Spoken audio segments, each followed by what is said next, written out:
Hai guys, ada FUD baru yang muncul di masa-masa sekarang ini, di mana ini berkaitan dengan Wrapped Bitcoin dan Wrapped Bitcoin berkaitan dengan Bitcoin.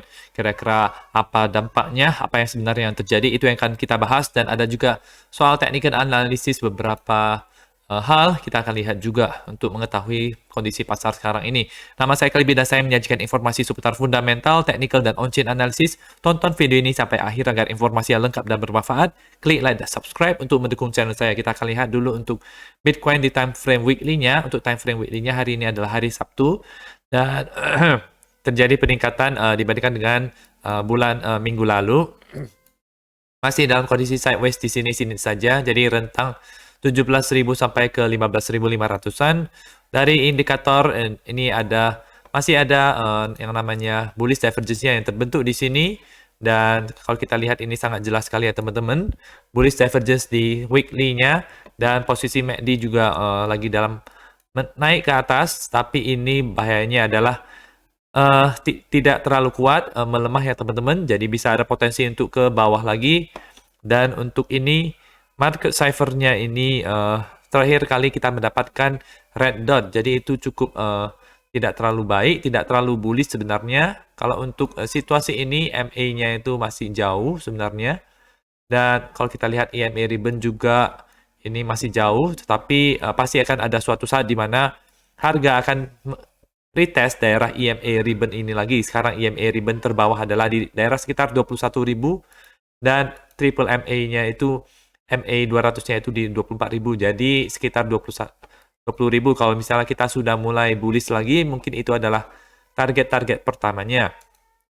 Di time frame daily ada bullish divergence juga yang terbentuk di sini, lower low di harganya, kemudian higher low di RSI-nya, ada bullish MACD crossover yang terjadi di 2 hari lalu, dan terakhir kali kita mendapatkan green dot. Jadi posisi sekarang daily-nya itu lagi dalam posisi naik. Untuk 4 jam bagaimana? 4 jam kita lagi berada di resistance dari ini, garis downtrend ini, dan ini bisa menjadi kalau kita lihat volumenya tidak terlalu banyak dan harus tunggu breakout. Ketika breakout harus volumenya itu tinggi. Ada green dot di sini, MACD-nya itu bounce sedikit daripada garis support warna orange ini, dan RSI juga ini menunjukkan perlahan-lahan bullish untuk di indikatornya, tetapi dari segi ininya garis trendline ini kita masih berada di resistance, jadi ada potensi untuk ke bawah dulu dari sini ya teman-teman. Oke, jadi kondisi sekarang kita harus menunggu apa reaksinya untuk Bitcoin itu terhadap garis resistance yang ada di sini ya. Jadi antara dua skenario kita bisa dump dari sini karena ini adalah resistance, dan di sini juga bisa terjadi breakout. Jika volumenya itu cukup, maka kita mungkin akan retest daerah 17.000, dan secara garis besar kita ada daerah 38,2 yaitu di 17.700, dan ke 18.500 itu di Fibonacci 50 ya. Itu untuk update technical analysis. Kalau misalnya kita breakout ke atas, maka itu adalah dua target terdekat pertama yang sangat mungkin untuk Bitcoin mengarah ke situ. Kalau ke bawahnya bagaimana? Ke bawahnya ya ini adalah ada descending channel, di mana kita target selanjutnya untuk bounce ke atas itu bisa dia ke daerah 15.500-an lagi. Dari sini ini ada garis support ya. Oke.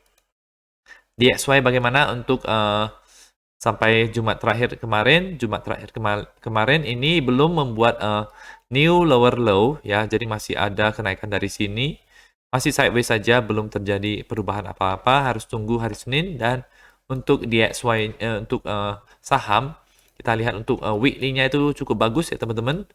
Ada weekly candle yang bagus di awal November, dan minggu lalu ini merah sedikit, tetapi ini merupakan bisa menjadi indecisive candle yang di sini, dan posisi untuk hari Minggu ini masih kondisi sideways ya.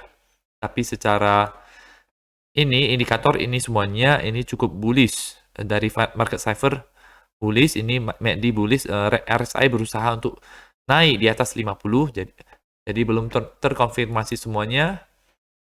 Untuk daily-nya itu cukup baik. RSI sudah di atas 50 MACD. Jadi ini masih dalam posisi bullish untuk saham dan kita akan update terus mengenai hal ini. Kita akan tunggu hari Senin untuk pergerakan yang lebih volatile lagi ya. Kondisi sekarang ini sih sebenarnya cukup sideways ya. Ada FUD yang cukup besar, kemudian turun, habis itu sideways. Tapi memang itulah adalah masa-masa akumulasi untuk Bitcoin dan potensi juga untuk altcoin lainnya. Itu adalah masa-masa akumulasi daripada fase-fase di dalam suatu harga, suatu komoditas atau saham atau yang lainnya. Untuk Bitcoin dominance bagaimana, kita akan mengacu kepada real Bitcoin dominance, jadi tidak termasuk yang stablecoin dan project-project centralized lainnya. Oke, nah ini dia dalam posisi ke bawah ya. Jadi sebenarnya altcoin lebih menguat selama beberapa hari terakhir ini. Kita akan lihat apakah ini bear flag ini bisa membuat ke bawah Bitcoin dominance-nya sehingga altcoin bisa menunjukkan kekuatan yang lebih kuat dibandingkan daripada Bitcoin. Dan ini ada sedikit informasi dari Paul mengenai Polkadot yang dibawakan oleh Ben Armstrong. Dia memiliki informasi yang sensitif terhadap Gavin Wood dan Polkadot. Dia tahu kenapa Gavin Wood tidak lagi menjadi CEO daripada Polkadot. Ini adalah masalah pribadinya dan mengenai privasinya, dan dia tidak akan komen lebih jauh lagi soal ini ya. Tetapi menurut dia tidak merasa ini bahwa negatif lagi ya. Gavin Wood akan fokus pada bagian teknologinya, dan ini tidak berhubungan dengan kekurangan kepercayaan daripada orang-orang terhadap bagian teknologinya di Polkadot atau Parity. Ya, dia membuka undangan kepada dia untuk ke channel daripada Ben Armstrong ini, dan mungkin CEO Parity yang baru itu mungkin akan datang juga ya. Jadi mungkin ini bisa menjadi FUD ketika waktu itu Gavin Wood itu turun jadi CEO ya, dari CEO dan tidak lagi fokus menjadi CEO, diganti oleh orang yang baru, dan dia fokus sekarang di bagian teknologinya, karena bagian teknologinya adalah bagian kunci utama di dalam kripto untuk menjadi kripto yang altcoin yang fundamentalnya itu bagus ya. Jadi itu sangat penting sekali untuk sebuah teknologi blockchain seperti ini ya. Tapi menurut dia ini bukan merupakan hal yang negatif lagi. Oke. Dan kita akan lihat apa yang menjadi FUD yang terbaru ini, yaitu dari Wrap Bitcoin ya. Ini sangat gila sekali. Alameda mencetak hampir 50% daripada total supply Wrap Bitcoin. Sangat menarik, tetapi tidak tahu apakah ini merupakan bendera merah, tanda-tanda warning, tanda-tanda yang tidak baik atau tidak. Hanya mencetak Wrap Bitcoin ini bukan berarti mereka tetap memegangnya kan. Apa pendapat teman-teman? Kalau dari akun ini, dia mengatakan bahwa ini adalah red flag ya, jadi bahaya. Dari pendapat ini, keluar dari Wrap Bitcoin ya. Ternyata setengah daripada Wrap Bitcoin itu dicetak oleh Alameda Research. Mereka mencetak lebih dari 100.000 Wrap Bitcoin. Ini menjelaskan kenapa ada defect daripada Wrap Bitcoin terhadap Bitcoin ketika FTX itu bermasalah. Ya, kita lihat Alameda Research ini merupakan di posisi tertinggi kepemilikan pencetakan Wrap Bitcoin ya. Nah, ini adalah ininya, sumber-sumbernya yang dia dapatkan. 72.000 Bitcoin itu tidak tahu untuk siapa, dan menurut dia ini orang-orang seharusnya membaca white paper daripada Satoshi lagi ya. Dia lebih percaya Bitcoin di cold wallet dia lebih lagi ya.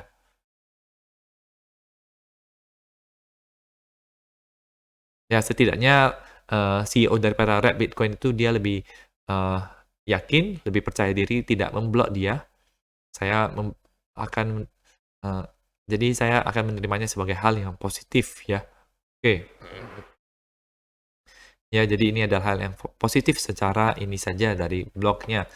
Tetapi kalau kita lanjutkan ya, kalau kita survei kepada pengguna-pengguna Twitter itu, maka 49,7% itu mengatakan bahwa ini adalah bahaya merah.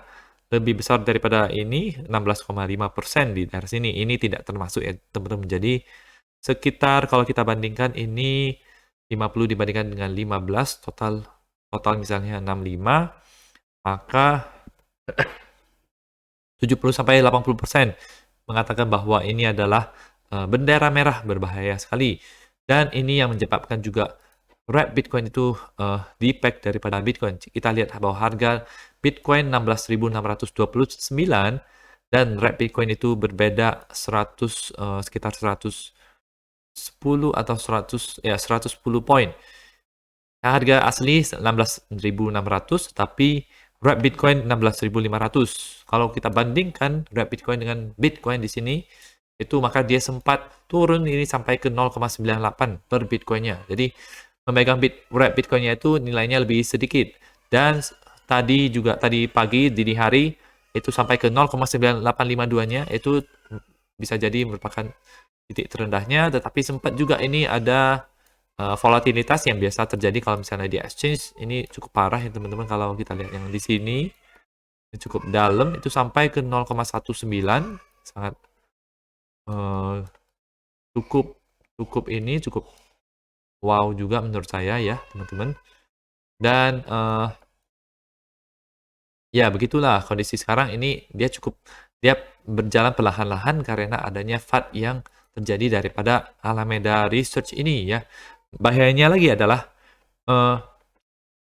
orang-orang tidak bisa mengklaim red Bitcoin mereka ketika mereka memegang red Bitcoin di CoinList. Jadi ini merupakan hal yang buruk juga sebenarnya secara fundamental, karena harusnya mereka bisa mengklaim Bitcoin mereka dengan aset red Bitcoin yang mereka miliki sekarang, tetapi tidak bisa melakukan konversi. Silakan dicoba lagi. Jadi ini ada hal yang sebenarnya kurang baik. Saya sarankan untuk menjualnya red Bitcoin, taruh ke Binance, kemudian jual ke Bitcoin.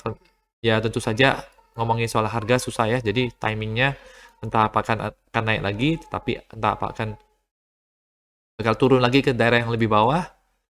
Apakah red Bitcoin bisa bertahan, itu kita juga tidak tahu ya. Kita harus benar-benar mempelajari tentang soal sistemnya di dalamnya baru, dan apa yang terjadi di sistemnya. Apakah Alameda Research itu benar-benar memiliki Bitcoin, atau setidaknya pihak ketiga itu memiliki Bitcoin untuk menjaminkan orang-orang yang sedang memiliki red Bitcoin sekarang ini. Jadi itu kita harus pastikan itu dulu, baru kita bisa yakin red Bitcoin itu aman sebenarnya. Dan kalau kita lihat secara sejarah sih, dia langsung balik ke situ ya. Ini di Binance.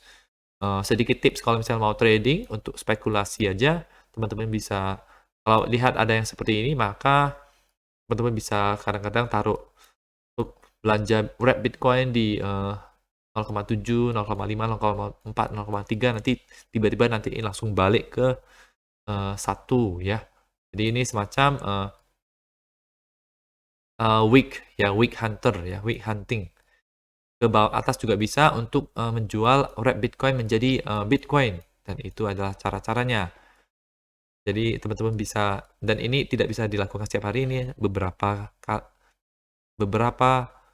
minggu sekali atau beberapa bulan sekali baru bisa terjadi hal-hal yang seperti ini ya. Oke. Nah, jadi itu saja untuk informasi pada hari ini, semoga bermanfaat. Teman-teman bisa dukung channel saya dengan mengklik like dan subscribe, dan nantikan video saya selanjutnya.